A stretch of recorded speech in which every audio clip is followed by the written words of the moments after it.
If you ever come across a package underwater, never take it lightly. The contents inside could seriously harm your health or even cost you your life. At the very least, it could haunt you with nightmares for the rest of your days. What happened to this group of divers is a perfect example. In October 1976, in a lake in the UK, a group of divers who often explored there discovered a package underwater. The package was quite heavy, about the size of a suitcase. The divers had no idea what was inside. It was wrapped in tattered cloth and a carpet. It was tightly bound with rope and electrical tape. Later, the divers took the package from the rock where they found it and brought it to the bottom of the lake. They would swim with it, partly as a way to exercise, and partly to practice whether they could drag an injured companion to the surface in an emergency. After each swim, they would return the package to its original spot. But they had no idea that the contents of this package would soon shock all of Britain. Strangely enough, they didn't feel anything was off at the time, because the locals had a custom of wrapping dead pets in blankets, weighing them down with stones, and tossing them into the lake. The team members often found similar packages, but most of them were nothing like this one. Several years later, a 21-year-old French girl went missing by the lake, and the police couldn't find any trace of her in the water. An amateur diver discovered that same package in the lake, the one that had previously been used by other divers for training. This person felt something was wrong and immediately called the police, suspecting that the package contained the victim's body. That afternoon, the police arranged for divers to retrieve the package from the water. When they opened it, they found a human body inside. At the time, they couldn't confirm the identity of the deceased, nor did they know how long the body had been submerged in the lake. However, judging by the condition of the remains, the person hadn't been dead for long. Even the mascara was still clearly visible, as if it had just been applied.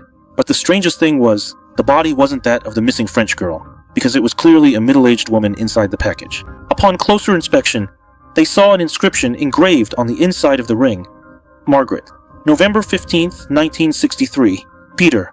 From this, the woman was identified as Margaret, but there were still many mysteries surrounding her background. What was known so far was that she had married Peter Hog on Friday, November 15, 1963. The names and date on the ring matched their wedding anniversary. Peter was 19 years older than Margaret and was a commercial airline pilot at the time, while Margaret was a flight attendant. Both had worked for several airlines. They eventually had 2 children and enjoyed a comfortable upper-middle-class life. Unfortunately, by 1973, their marriage was already in trouble. Margaret met an American banker on a transatlantic flight and began an affair with him. Peter apparently found out about it quickly, as Margaret made no effort to hide the relationship.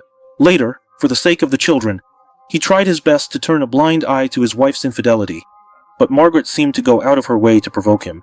As for what exactly caused the initial rift between them, or what kind of husband Peter really was, those details remain unknown. Fortunately, both were busy with work easing tension, but whenever they met, arguments erupted. Margaret even provoked Peter with mentions of the American banker, intentionally lighting a fire. Each quarrel escalated, eventually turning physical. Even so, Margaret and Peter maintained their marriage, living together for 3 full years. Those 3 years felt like an eternity for them. Then, one night in October 1976, everything finally came to a head. Margaret had just spent a week on holiday in Dorset with her lover and returned home as if nothing had happened, only to find Peter waiting for her. After that, Margaret completely vanished from the lives of her husband and children. Peter told friends and family that his wife had run off with another man. He waited a month before reporting her missing to the police, and soon after, he hired a lawyer to start divorce proceedings. The police launched a full search for Margaret, but at the time, they found no evidence to suggest she had been in danger or harmed. The police thought she might really have eloped with someone else, just as Peter had said, so they temporarily shelved the case. By mid-1977, everyone believed Margaret would never return, until nearly 8 years later, when her remains were discovered. Several local news programs reported on the details of the discovery. After seeing the news, a few of Margaret's friends and relatives recognized a ring found on the body as hers. Later, her identity was further confirmed through her marriage certificate and dental records. The body wrapped in the fox fur bundle was indeed Margaret, who had married Peter Hogg on November 15, 1963. By this time, the police had already learned about Margaret's extramarital affair, and her husband Peter had reported her missing as far back as November 1976, when the police suddenly showed up at his door to inform him that Margaret's remains had been found. Peter adamantly denied having anything to do with his wife's disappearance or death. However, when the police searched his house, they discovered bloodstains under the carpet in the master bedroom, as well as rope and fabric identical to those used to wrap the body. On March 4th, 1984, 57-year-old Peter was arrested. He was charged with the murder of Margaret, and in court he firmly pleaded not guilty. During the trial, the defense attorney tried to portray him as a long-suffering husband, claiming that for years he had endured the torment and provocation of his wife's infidelity, and that it was this cold and heartless wife who was the true source of the family tragedy. Margaret's lover testified about their vacation in Dorset the week before her disappearance, and also mentioned that Margaret suddenly went back. It was likely the trigger that set off the violent confrontation which led to her death. Evidence was conclusive. Peter knew he had no choice but to plead guilty. In court, Peter said that on the night in question, as soon as he walked in, he started arguing with Margaret. He said that within minutes, Margaret began cursing, humiliating him, throwing things, hitting and scratching him, kicking him. He said he couldn't take it, so he punched her and grabbed her by the neck. Peter said that he finally came to his senses, and when he let go, he found Margaret had collapsed on the floor. At that moment, he knew he'd made a terrible mistake and had to decide immediately.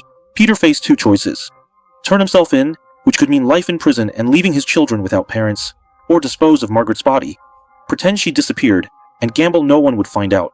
That night, he put Margaret's body in a bag, curled her up, tied on cement blocks for weight, then wrapped her in old carpet and cloth, and finally bound her tightly with rope and electrical wire. He then drove 270 miles with the body and an inflatable boat.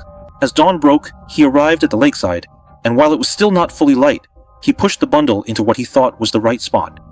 It was into the lake. Peter later told the jury it was the hardest day of his life. He was so nervous dumping the body, he almost couldn't keep the boat steady. In the end, he said he hadn't meant to kill her. It was impulse, not deliberate. The jury reached a verdict quickly, which was hard for Margaret's friends and family to accept. Peter was convicted of manslaughter, not the more serious charge of murder.